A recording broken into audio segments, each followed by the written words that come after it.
Hi, so this is chapter 5 of I Fell in Love with Hope. Soliloquies. There's something worldly about her. She's not elegant or dainty. She's raw, unapologetic, a type of beauty only confidence can wear.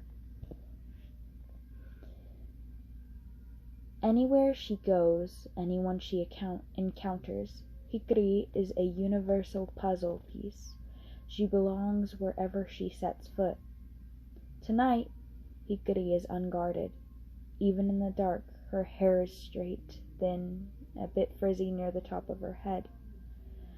She wears a nightgown that reaches just past her knees. Little yellow flowers spread about the fabric. From afar, you could mistake it for a hospital gown. It sways around her legs as she roams the halls, looking into rooms, into people, exploring past curfew. The windows welcome her sequence. They do, as the night does, create those dreadful mirrors.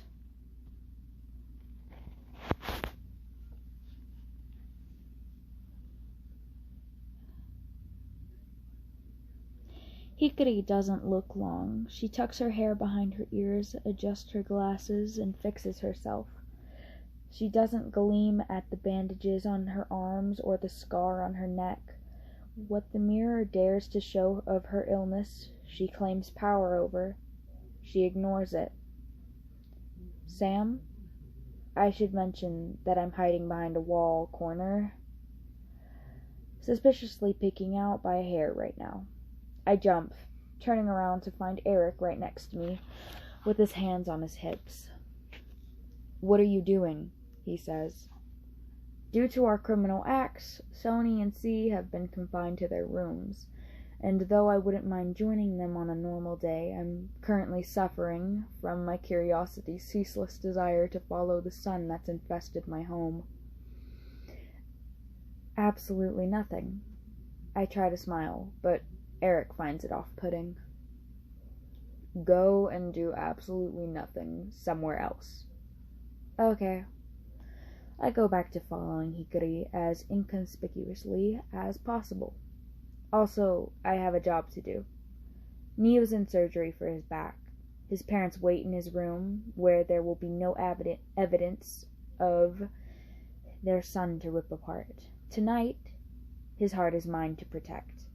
It makes for a hefty luggage when following a girl. Hikari reaches the elevators a few minutes later, sketching on those papers she stole earlier. It's a short haul, so I have to wait on the other side to avoid being found. Although when I peek, she's already disappeared. There's only one place she could have gone from here, and my curiosity and I both know it. The door on the roof creaks when I open it, the wind that goes feral at night flurrying into the stairwell. The only luminescence is that sleepless city dwellers who keep the lights on and the dull stars sifting through the clear skies. That and the yellow with whom the night flirts. Only now the yellow isn't exploring the roof. It's on the ledge, the silhouette of a girl standing against the moon. My stomach drops. The box falls from my hands, announcing my presence more abruptly than the door did. "Oh," Hikari says.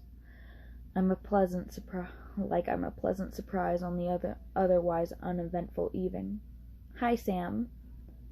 "What are you doing up there?" "It's quite the view. I thought I'd see what it has to offer at night." "We have windows for that, you know." "Don't be silly. How can I befriend a breeze behind a window?" "The breeze is going to push you over the edge. Please, Look at the stars, Sam." Hikari upturns her chin to the sky, wonder aplenty in her eyes, as if the wind isn't playing with the material of her nightgown and caressing her hair in a sweet, almost threatening way. "They're so faint tonight." A sigh works through her. "Don't you wish you could brighten them?" "I don't understand." "The stars aren't eternal.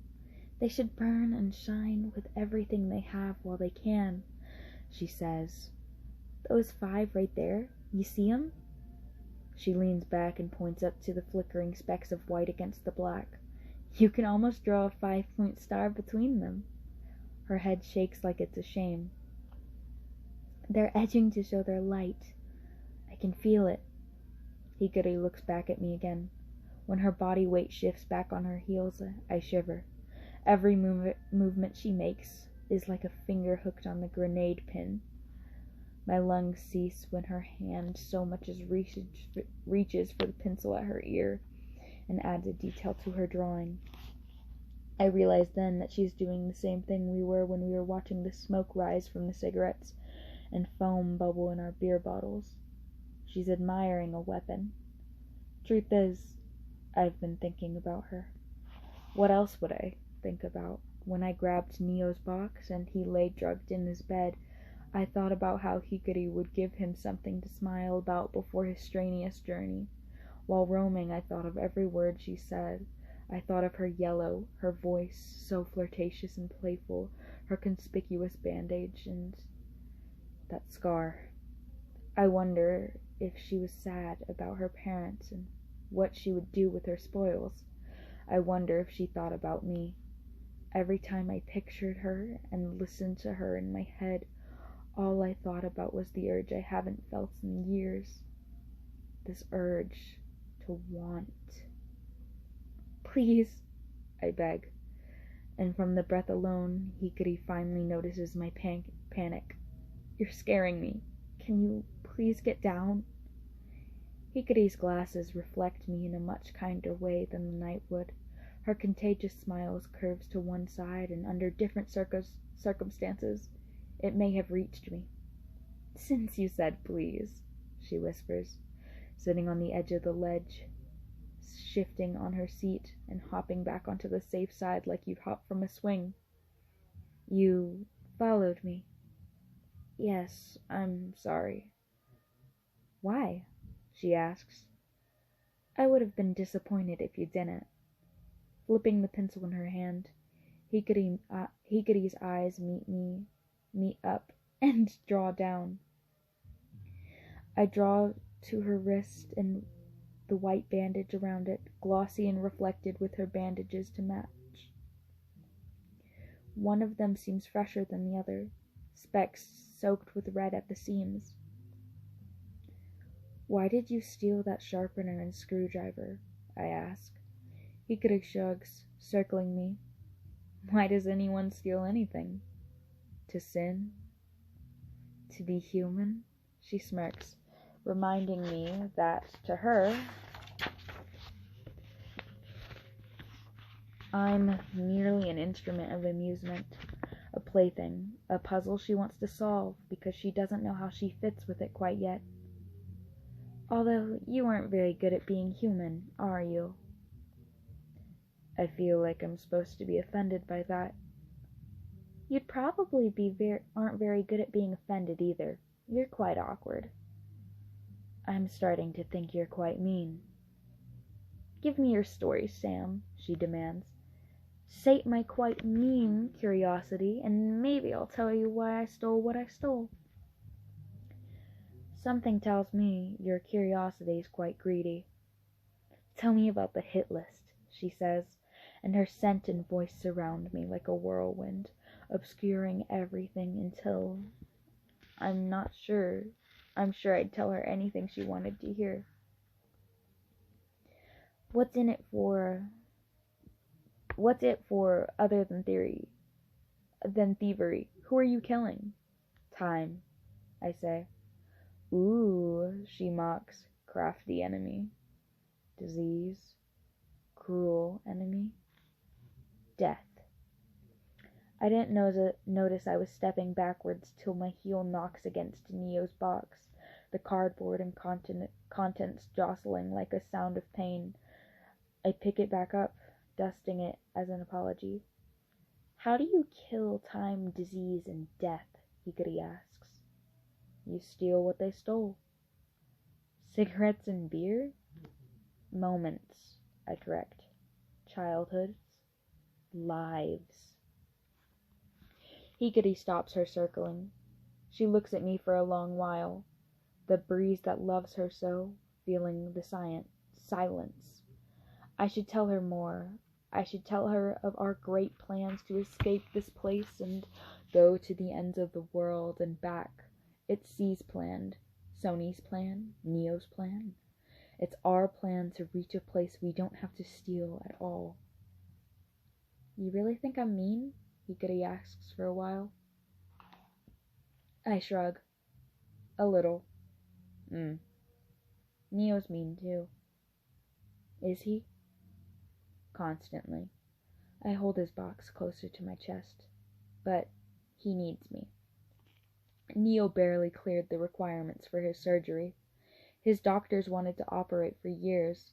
His spine is beginning to displace his organs weak enough from malnutrition. They had no choice but to risk it. It's scaring me more than I care to admit. That is his heart. After tonight, may only be mine. It helps to just focus on a mean girl and her pretty words. He's well to read. He's well read, she says, eyeing the titles of the scattered paperbacks in the book box. Hamlet, Lord of the Flies, Slaughterhouse-Five, and Wuthering Heights. Wuthering Heights is my favorite, I say, inclined to impress her. You say I murdered you. Haunt me then, she says, the way she introduced my name to the sky. A lyric, a line from a poem, prose. It stills in me, clears my vision, drops my jaw, till I pick it back up, swallowing down my wonder. A stupid wish, I mumble. Is it? The dead do not haunt, no matter how much you beg them to. Sam? Yes? Why are you wandering in the night with Neo's books?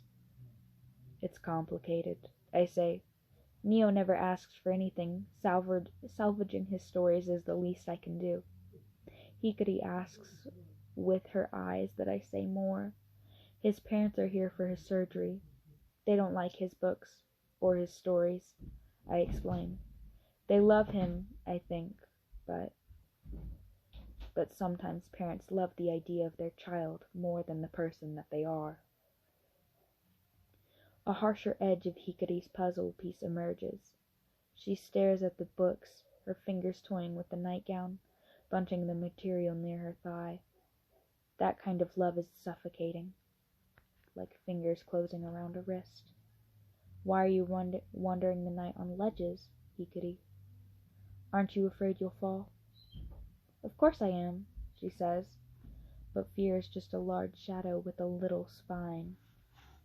My fear snarls at that. It resents her, tugs me farther by the rope, possessive, but I pay it no mind. Her gravity is stronger. You're a writer, I breathe, like I've found another treasure of the world. More of a reader, she says. Hamlet was my worst influence. Does reading make you happy? I asked. I want to know all of the things that bring her joy. Reading makes me feel, she says. Feel. Emotions. And I don't have the best relationship. It's a distant, bitter affair. A divorce. Emotions are disgusted by me. They're a gust of wind on the other side of that ledge, and even if they do toy with my hair or stroke my skin, I ignore them. Emotions are with the ghost I buried, the husks of what they were, hollow hauntings. But who knows? Maybe Shakespeare can dig them up. I haven't read Hamlet yet, I say, peering over the cover. Hikari looks at me like she has a devious idea, and you already know I'm done in by it.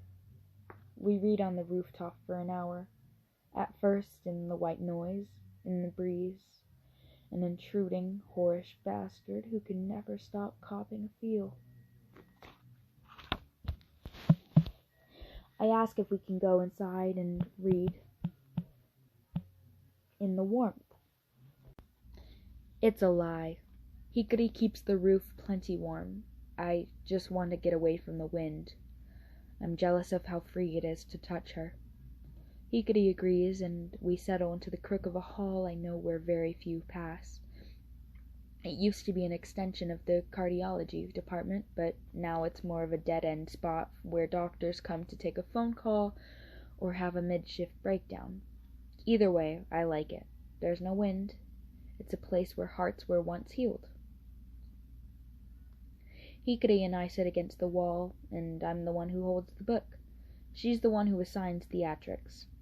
She claims certain characters and gives me the role of others, and we read aloud. It's less passive than I'm used to, with lots of existing involved, but I like it. I like hearing her voice travel, and the dramatic pauses, and the dedication she takes her audience of one. Sometimes she scoots closer to me. A funny feeling tingles in my chest when she does this. I think she likes hearing my voice too, but in a different way. She likes the stuttering when I peek at her, the nervous swallows, and the guttural clearings. She likes my reactions, not to Hamlet, but to her. She keeps enough distance. We share it. We play with it, like an extra pair of hands. Hours pass, hours I don't notice. We aren't around windows anymore. It may as well be morning. Hikari's patience thins with daybreak. As we reach certain scenes, ones she says are pinnacle, she becomes less an actor and more of a stage director. Sam, you're doing it all wrong. Hikari slaps her hands on her hips. Stand up. I am standing. That's not standing, that's hunching. I look down at myself, puzzled. Hunching? Hunching. Do you even have arms? My arms are right here. I extend them from my body as far as they'll go, the book still propped open at the heels of my hands. Those aren't arms, Hikari says. They're appendages at best. You're starting to hurt my feelings. Sam, come here. What about Hamlet? I'm Hamlet. Yes, she did claim the character. However, those words don't fit right in her mouth. What? Hikari says. Hikari catches my distaste, the ways my nose crinkles. Am I a poor actress? No, you just have nothing in common with Hamlet. Because I'm not bitter? Because he's not a son. Hamlet is earthly. You think I'm a son? Hikari asks, head tilted. You're bright, I say. I put my hand out, fingers apart, mimicking a reach. Hamlet rests at my side in the other. I feel like if we touch, I'll burn away like paper. The picture of her sifts over the hills of my knuckles. She stands there listening, the kind of listening you can tell only belongs to me. I retreat, catching myself. Sorry. Don't be. Hikari's shoulders bounce once. Her amusement pinches her lip, half pursed, half curved. You actually remind me of a moon. A moon? Yeah. Gray, subtle, and only brave in the night. Maybe those were our past lives. Maybe they were our first. Hikari raises her hand. Her palms face me like the pretense to a wave. She takes a step, our distance squirming. Alarm flinches through me, translated into a violent step back. Hikari halts a little at the little noise my body makes, the shuffle of my clothes and the screech of the floor beneath my shoe, like I'm prey, and her hand is open maw. Her eyes travel from the trembles to my face. I won't burn you, I promise, she whispers, but it doesn't matter. I can't touch her. Touching her would mean admitting that she's more than a ghost of my imagination. It would be admitting that she was real. It's all right, she says, coaxing the hesitance away. I raise my hand. I raise my hands the way she did. I let it draw parallel, a slither of space between our palms. Good, Hikari says, the word just barely skidding past her teeth. Now, pretend I'm your mirror. Her fingers trail left, palm following. I do the same. Right, following her. Then she moves the opposite way, so I do too. She draws up, she draws down. She makes patterns in the air, and I do the same, as if strings tie us together. Are you teasing me? I ask. I'm teaching you. How to be human? You're so caught up in trying not to exist, Sam, she whispers. If only you'd let yourself go, you'd see how easy it is. Have you ever dreamed of dancing? I don't dream. Never? Not anymore. Why? She asks. And I can't help but indulge the tragedy in her voice. It's not part of me. Who stole it? I almost want to smile at the way her wit survives even in the sad moments. There must be something you want. I want answers, I say. Answers? Reasons. I thought reasons didn't exist. I wish one did. And what reason do you wish for? Our words fold over each other, dance together as our hands mimic them, act them out. That comfortable, ruinous distance, is the only thing keeping her mind ghostly, unreal. But her questions, her voice, her scent, they feel so palpable. I want to bottle them. I want to know why people die, I say, but asking why people die is the same as asking the dead to haunt. There's no one there to answer you. I shake my head. I know it's stupid. How long do you have? Hikari asks, sullen. What? Are you dying? I scoff. We're all dying. I don't see it that way. No matter how you see it, everyone you know is eventually going to die. Is that why? Why what? Why you're so afraid to be close to someone? Neo's box of books has eyes.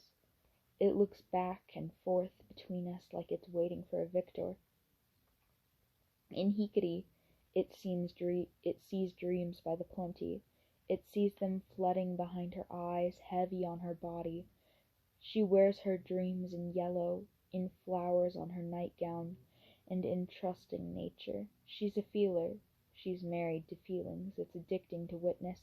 Whatever she feels, I know I'll see it written on her, hanging on her mannerisms. That's what he used to do. He used to carry himself without shields. He used to tell the world, even without speaking, everything he ever wanted, with a look on his face. I don't remember his face. I barely remember him. There are only slivers left. Escaped details from the coffin of frames. I choose not to remember, just like I choose not to wonder too much or feel or dream. Sam, Hikari doesn't realize that my name from her lips is a power, little shadowed by a large spine. So for all I say of needing to walk away, you know I won't. Yes? We're gonna meet here every night. I blink. Huh? Since we're all inevitably doomed to die, I will be Hamlet, and you will be Yorick, and this shall be our grave. She looks around at the empty hall, like a house yet to be a home, and smirks back at me with ambition to curve. I'm not sure what you are. All I know is that you're a beautiful set of bones and some curiosity tied together by gray, and I want to bring you to life. I think that would make me happy.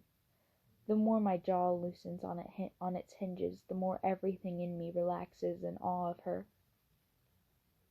"I want to see you," she whispers. Hikari slips a piece of paper no larger than the size of my palm from a fold in the bandage of her elbow. She smooths down the crease at the center and hands me a drawing of a figure holding a box of books with stars circling them like dancers. "You think I'm beautiful?" I breathe. "All readers are," Hikari says. "Good night, stranger." And when I look back up, she's gone.